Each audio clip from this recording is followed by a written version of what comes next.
तो हम लोग फैमिली पढ़ रहे थे, है ना। कौन कौन सी फैमिली पढ़ ली अब तक हम लोगों ने? फैबेसी फैमिली चल रही थी, है ना। अब तक रेननकुलेसी पढ़ ली, और इसके अलावा मालवेसी, ब्रेसिकेसी, है ना, उसका डिस्ट्रीब्यूशन वगैरह ये सब पढ़ लिया।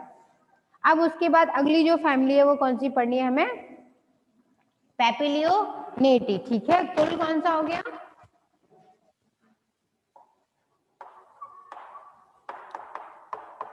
कुल चल रहा है फैबेसी, ठीक है। फैबेसी को क्या बोलते हैं? लेग्यूमिनेसी फैमिली भी बोलते हैं इसको, बेंथम और हुकर के अकॉर्डिंग, है ना।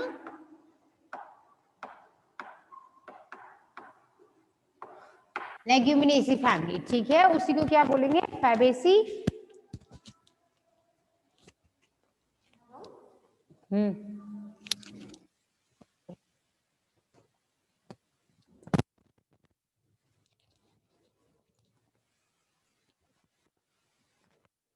तो अब बात करते हैं फैबेसी कुल में कौन सा कुल पढ़ेंगे आज हम? पैपिलियोनेटी, क्योंकि कल हमने क्या पढ़ा था?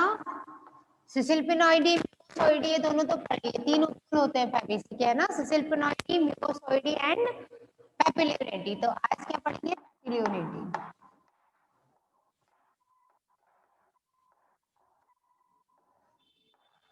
और पैपिलियोनेटी कुल में क्या होगा फिर आगे? अब इसका वर्गीकरण पढ़ेंगे, है ना।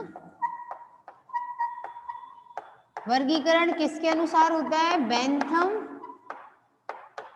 व हुकर के अनुसार।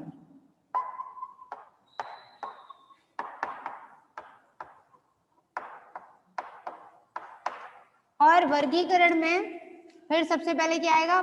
सबसे पहले देखेंगे हम प्रभाग, है ना, क्योंकि जगत तो हमें पता है प्लांट ही है ही है, ठीक, वो तो फिक्स बात है जी। अब आगे प्रभाग, प्रभाग में कौन आ जाएगा? सबसे पहले एंजियोस्पर्मी, ठीक है ना।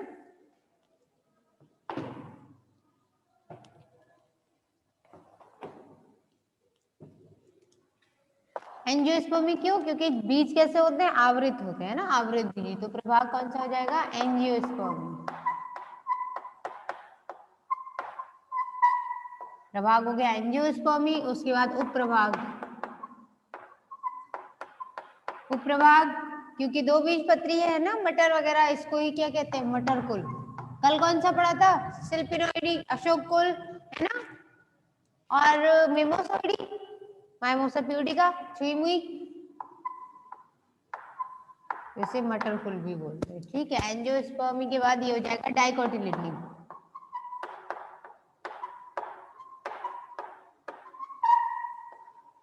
ठीक है। प्रभाग हो गया, उपप्रभाग हो गया। उसके बाद क्या आएगा? वर्ग। वर्ग कौन सा होता है? पॉलीपेटेली।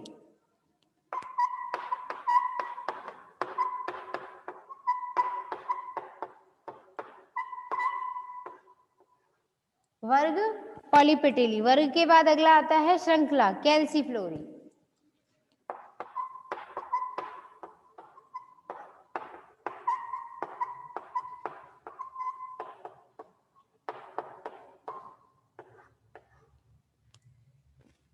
श्रृंखला हो गई कैल्सीफ्लोरी। उसके बाद कैल्सीफ्लोरी क्यों? क्योंकि पुष्प वही जाएंगी, ऊपरी जाएंगी या परी जाएंगी होंगे, है ना। गण रोजेल्स, क्यों? क्योंकि रोजेल्स कब आता है? जब पुष्पासन प्याले के समान होता है।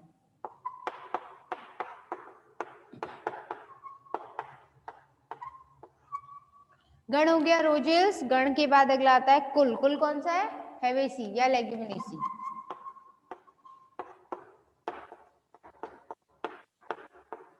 और उसके बाद उपकुल। तो उपकुल कौन सा होगा? उपकुल होगा पैपिलियोनेटी।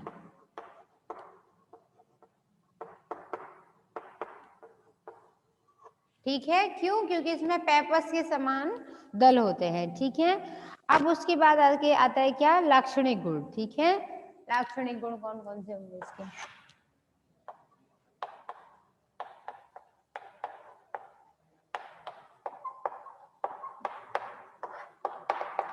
सबसे पहले क्या देखेंगे? पादप। पादप कौन कौन से प्रकार के हैं?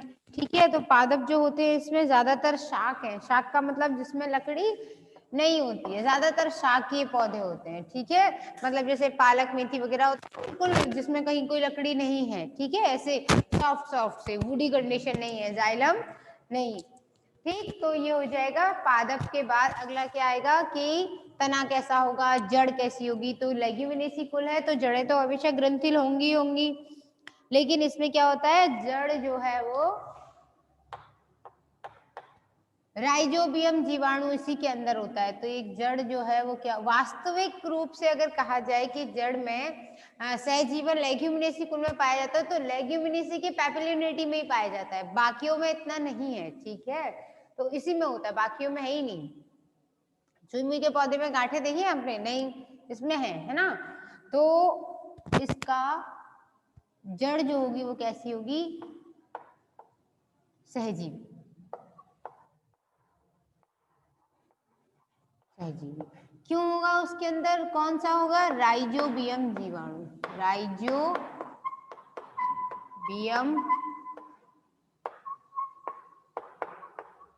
जीवाणु क्या करेगा, राइजोबियम जीवाणु नाइट्रोजन का स्थिरीकरण करेगा, फिक्स करेगा। ये आप पूरा डिटेल में पढ़ोगे, आपका जो सेकंड पेपर है ना इकोलॉजी का, उसमें है ये कंप्लीटली। ठीक, तो पादप है, जड़ है, उसके बाद क्या आया, पत्तियां। पत्तियां कैसी होती हैं, संयुक्त पिच्छकी और अनुपर्णी, यानी अनुपर्ण, पत्ती के साथ में एक संरचना अलग से आउटग्रोथ लगी रहती है ना, तो पर्ण।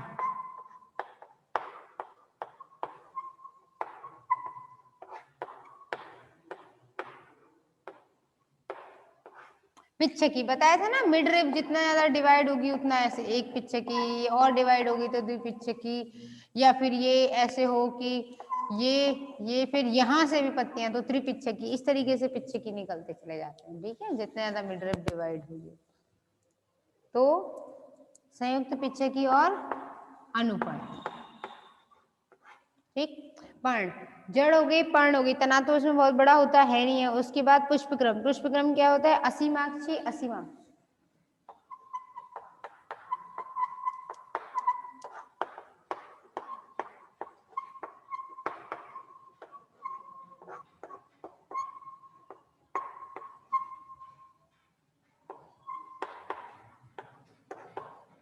असीमाक्षी, असीमाक्ष के बाद पुष्प में क्या होगा, पुमंग।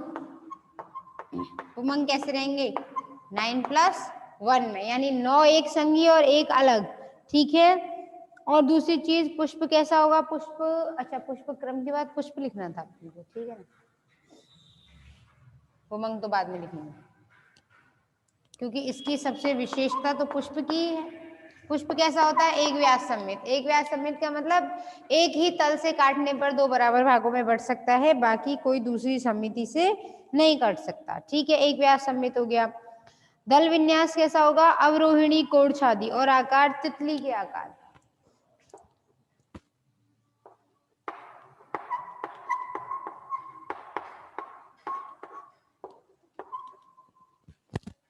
देखो अवरोहिणी, आरोही और अवरोही दो क्रम होते हैं ना, तो नीचे की तरफ झुकता हुआ, अवरोहिणी, कोढ़छादी।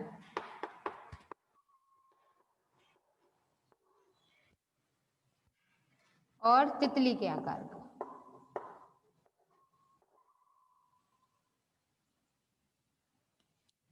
ऐसा होगा तितली जैसा, तो इसे बोलते हैं तितली आकार बोलते हैं।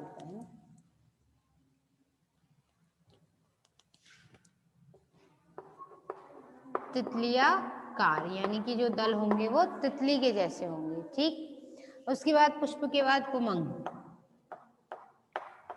पुमंग जो होते हैं वो होते हैं 9+1 के जैसे। ठीक है, 10 होंगे और 2 संगों में होंगे। उसके बाद जायांग। जायांग जो होगा, जो जायांग है वो एक अंडपी और सीमांत होता है। ठीक है, कैसा होता है वो, एक अंडपी, एक अंडपी और सीमांत। उसके बाद फल। फल इसका सिम्बियोलोमेंटम होता है, फली होती है, यहाँ जगह नहीं, फिर आपको कवर होके दिख नहीं पाएगा ना। फल कैसा होता है, शिम्ब या फली। ठीक है, तो आप इसका स्क्रीनशॉट ले सकते हैं एक बार कि इसमें वर्गीकरण हो गया है ना। ये याद रखिएगा, जायंग जो है वो सीमांत और बीज एकांडपी है, ठीक है। तो मैं इसको लिख देती हूँ एक बार, इसको यहाँ पे आपको कवर नहीं हो पा रहा है ये, है ना। यहाँ लिख देती हूँ इसको, जायांग और पुमंग, यहाँ लिख देते हैं, यहाँ पुमंग, ठीक है। पुमंग कैसे होते हैं, द्विसंगी, 9+1 द्विसंगी, ठीक है, 2 संघ में होंगे। और जायांग, जायांग जो क्या है वो कैसा होता है, एक अंडपी, और एक अंडपी के साथ साथ सीमांत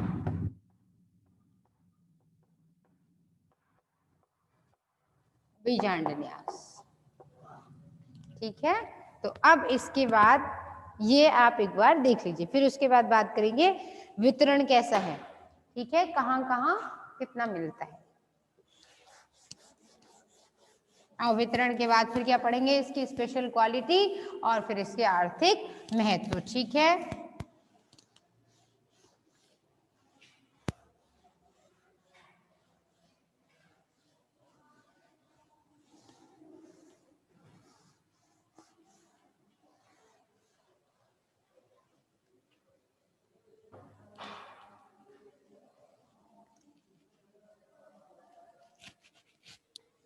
वितरण की बात करें तो पैपिलियोनिटी के लगभग 490 वंश पूरे विश्व में मिलते हैं इस उपकुल के, और लगभग 12,000 जातियां हैं। और ये सब कहाँ मिलेंगे, उष्ण कटिबंधीय, उपोष्ण, शीतोष्ण, हर तरीके की जलवायु में मिल जाते हैं। ज्यादातर ये सभी तरीके के आवासों में उग जाते हैं, है ना, अनुकूलन मिलते ही। कुछ जातियां ऐसी भी हैं जैसे क्रोटोलेरिया वगैरह है, अलहागी है, कुछ टेफ्रोशिया है, शूडोलागी है। ये पौधे जो है वो मरुद्यान में उगते, मरुभूमि में, मतलब मरुस्थल में भी उगने वाले हैं, क्रोटोलेरिया वगैरह, और फूल आते हैं इसमें, ठीक है। कुछ ऐसे पौधे हैं जो दलदली भी हैं, जैसे कनफर्टा, स्मिथिया कनफर्टा, ठीक है, कुछ कुछ दलदली भी हैं।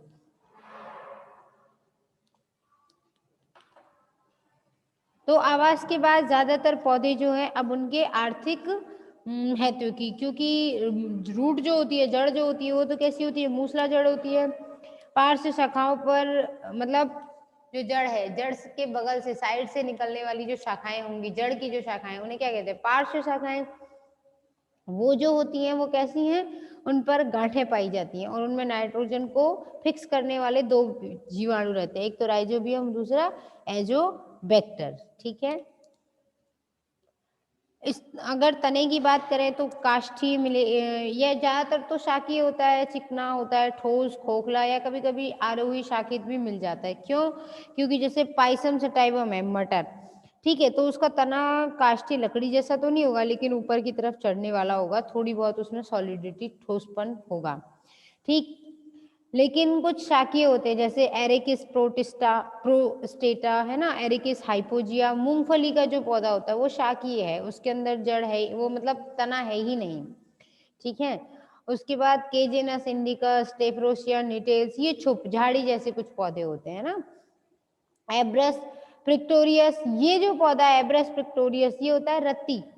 रत्ती सुनी होगी ना आपने, जो सुनार के यहाँ होती है, जिससे वो सोने को तोलते हैं, है ना, तो उसके रत्ती के, एब्रस पिस्टोरिया के जो बीज होते हैं, उन्हें रत्ती के रूप में प्रयोग किया जाता है, ठीक है। तो ये कुछ पौधे हैं जो आर्थिक महत्व के आपको पढ़ने को मिलेंगे, ठीक।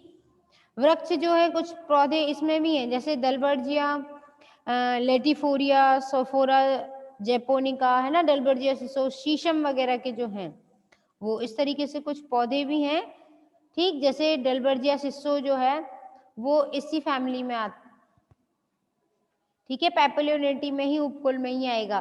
तो ऐसा नहीं है कि केवल शाख होंगे, कुछ तने भी होते हैं। और शीशम की लकड़ी तो बहुत उपयोगी मानी जाती है ना, उसकी लकड़ी तो बहुत मजबूत मानी जाती है, बढ़ई के काम के लिए और घर वगैरह बनाने के लिए।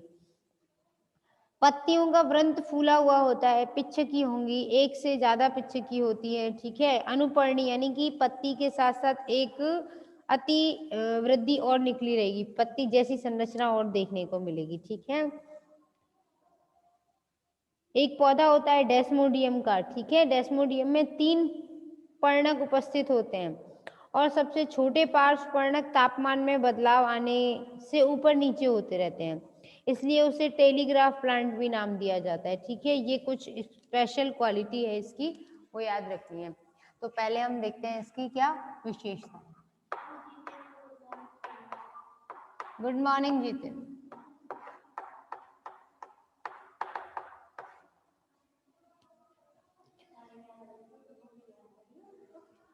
आज क्लास तो ली इन्होंने, चलो भाई ठीक है। तो इसकी विशेषताएं क्या क्या होती हैं, जैसे कुछ पौधे हैं, है ना, किसमें क्या पढ़ क्या रहे हैं, जो नए बच्चे जुड़े हैं उनको पता तो है ना क्या पढ़ रहे हैं हम लोग, यूनिट खत्म होने को आई अब। ठीक है, थर्ड पेपर है आवृतबीजी और भ्रौणिकी। ठीक है, तो आवृतबीजियों के थर्ड पेपर का आपको फर्स्ट यूनिट सेकंड अभी स्टार्ट नहीं हुई है, फर्स्ट टर्मिनेशन पर है, थर्ड और फोर्थ करवाई जा चुकी है। थर्ड और फोर्थ में आवृतबीजियों का विकास है, ठीक है, कैसे बीज बनता है, कैसे आ गया है, फल वगैरह कैसे बनते हैं। फर्स्ट यूनिट में आपका टेक्सोनॉमी, वर्गीकरण वगैरह, बेंथम हुकर का क्लासिफिकेशन है, एंगलर और फ्रेंटल का है, वो सब कुछ है। ठीक है, उसके बाद ये जो फर्स्ट यूनिट है उसमें अब क्या चल रहा है, आवृतबीजियों के कुल चल रहे हैं। ठीक है, तो आज कौन सा कुल पढ़ रहे हैं हम लोग, आज हम पढ़ रहे हैं फैबेसी कुल। फैबेसी को क्या कहते हैं, लेग्यूमिनेसी भी कहते हैं। ठीक है, उसका उपकुल कौन सा है, इसमें जो उपकुल है वो उपकुल है आपका पैपिलियोनेटी। तो पैपिलियोनेटी की विशेषताएं, ठीक है, कौन कौन सी विशेषताएं होंगी, तो इसमें सबसे पहले बात करें कि पौधे कैसे कैसे मिलेंगे, ज्यादातर शाक मिलेंगे, है ना। तो सबसे पहली विशेषता तो यही है कि मूसला जड़ होती है और सहजीवन दर्शाती है।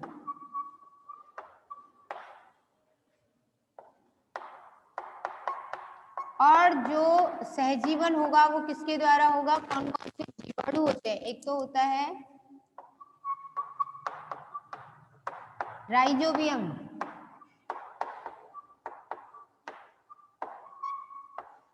और राइजोबियम के बाद दूसरा जो होता है, एक तो राइजोबियम होगा और राइजोबियम के अलावा दूसरा होता है एजोबैक्टर।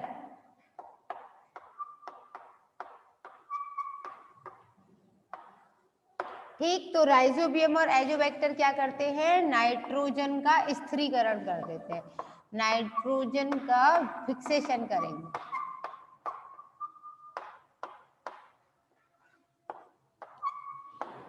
बदले में ये उन्हें क्या दे रहे, रहने के लिए स्थान।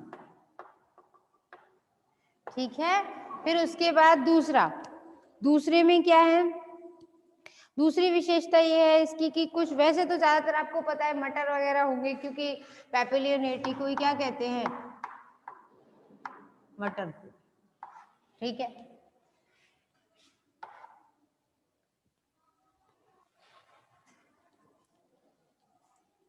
एजोबैक्टर, हाँ एजोबैक्टर एक बैक्टीरिया होता है ना, राइजोबियम और एजोबैक्टर ऐसे बैक्टीरिया है जो नाइट्रोजन का स्थिरीकरण या फिक्सेशन कर देते हैं, यानी नाइट्रोजन को नाइट्रेट और नाइट्राइट में बदल देते हैं। ठीक है, ये भी एक क्या है, एजोबैक्टर भी एक तरीके का जीवाणु है। अब तक आपने राइजोबियम ही पढ़ा ना, अब नया भी पढ़ोगे, बड़े हो गए ना। ठीक है, तो अब तक मूसला जड़ पढ़ा, ठीक, और मूसला जड़ के बाद अब आगे क्या पढ़ना है, इसके जड़ के बाद पत्तियों की विशेषता और विशेष प्रकार के पौधों की विशेषता। ठीक है, अब बड़े प्रकार के पौधे कौन से हो जाएंगे, जैसे कुछ विशेष पौधे होते हैं, मटर वगैरह तो जनरली सभी तरीके के वातावरण में मिल जाएगी, लेकिन एक पौधा होता है जो मरुभूमि का होता है, यानी मरुस्थल में जो उगेगा, है ना, वो है क्रोटोलेरिया।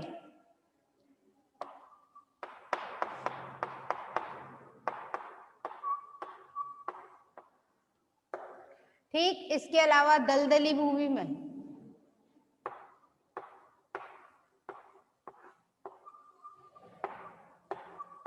एक दलदली भूमि का पादप भी होता है। कुछ मटरकुल के ऐसे भी पौधे हैं जो दलदल में उगते हैं, जैसे स्मिथिया कन्फर्टा।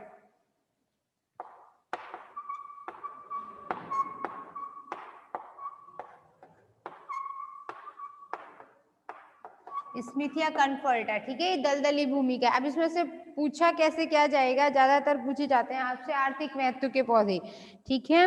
और इसकी खास बात क्या होती है, निद्रा गति पाई जाएगी, ये हमेशा याद रख लेना आप लोग। निद्रा गति क्या होती है, जैसे छुई मुई के पौधे को आप टच करोगे ना तो वो क्या हो जाएगा, मुरझा जाएगा। तो जो टच करने पर मुरझा जाए, यानी कि जिसके अंदर नींद आ गई ना उसको, क्यों, पानी की कमी हो गई।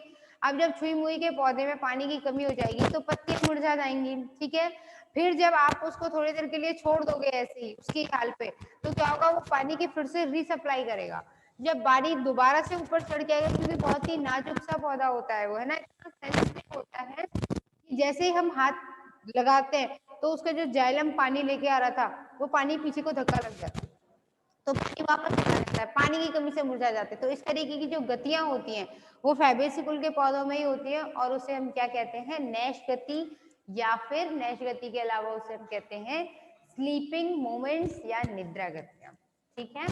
तो अब आगे ये मरुभूमि हो गई, दलदली भूमि का पौधा हो गया। उसके बाद इसमें खास बात जो है ना, डेस्मोडियम, एक मिनट, हाँ, इसमें पर्ण, इसकी जो पत्तियां होती है ना, उस पत्ती में स्पेशल टाइप के पर्णक होते हैं, यानी कि एक पत्ती पूरी ना, ये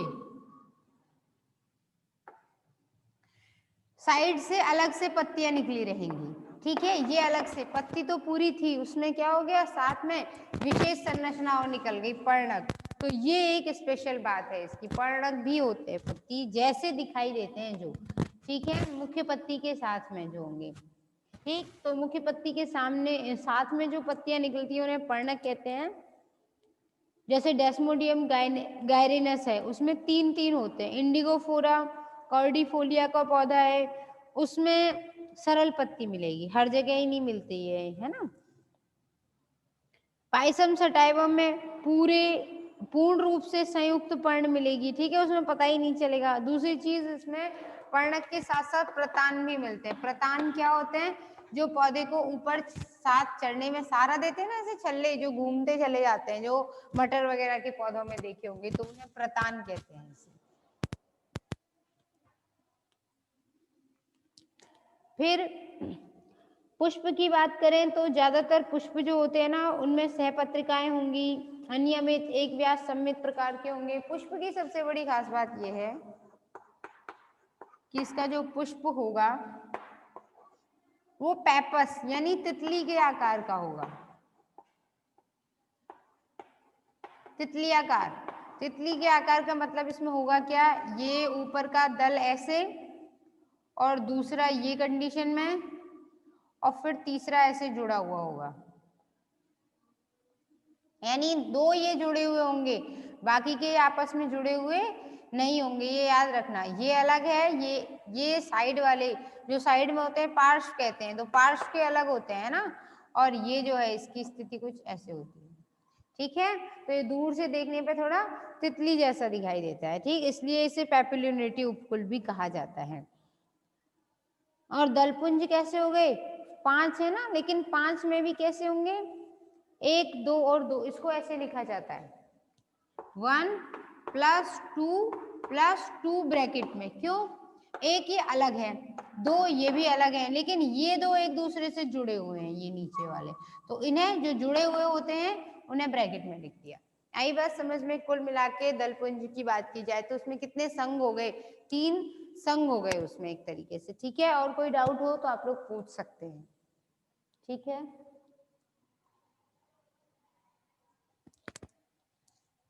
ठीक, तो ये हो गए तितली के आकार के दल, ठीक। अब उसके बाद बाह्यदल जो होते हैं वो तो हरे ही होंगे, कोढ़ छादी प्रकार का विन्यास होता है।